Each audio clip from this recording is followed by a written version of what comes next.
State government pensioners association నుంచి మాట్లాడుతున్నానండి. నేను హెడ్ మాస్టర్గా రిటైర్ అయ్యాను.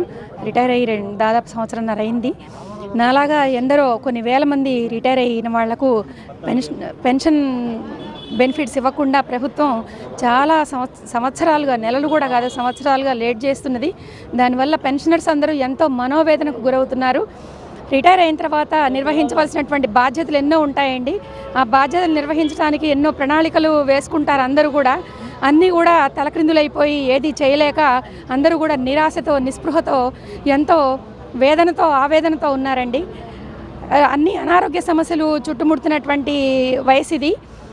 ఏ అనారోగ్య సమస్య వచ్చినా కూడా హాస్పిటల్కి వెళ్తే అసలు మినిమం 20-25 లేకుండా బయటకు వచ్చే పరిస్థితి లేదు. చిన్న చిన్న అనారోగ్యాలకు కూడా ఏదన్నా ఏ జబ్బు చేస్తుందో, ఏ జబ్బు వస్తే ఎట్లా బయటపడాలో, డబ్బులు లేవు కదా అనేటువంటి ఆ భయంతో, ఆ బాధతోటే చాలామంది మనోవేదనతో మంచం పట్టినటువంటి పరిస్థితి ఉంది.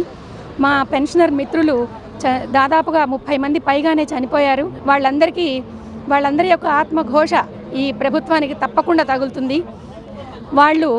వాళ్ళు చేయాలనుకున్నటువంటి కర్తవ్యాలు ఏవి నిర్వహించకుండా, వాళ్ళ బాధ్యతలు ఏవి తీరకుండా, వాళ్ళు దాదాపుగా 30 నుంచి 40 సంవత్సరాలు పనిచేసి వాళ్ళకి రావాల్సినటువంటి డబ్బులు వాళ్ళ కళ్ళతో చూడకుండా వాళ్ళు పరలోకానికి వెళ్ళిపోయారు.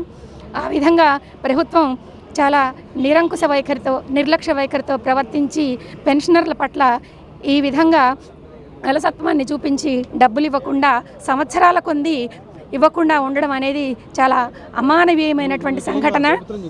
ఈ మానవ హక్కుల ఉల్లంఘన కిందకి కూడా వస్తుంది.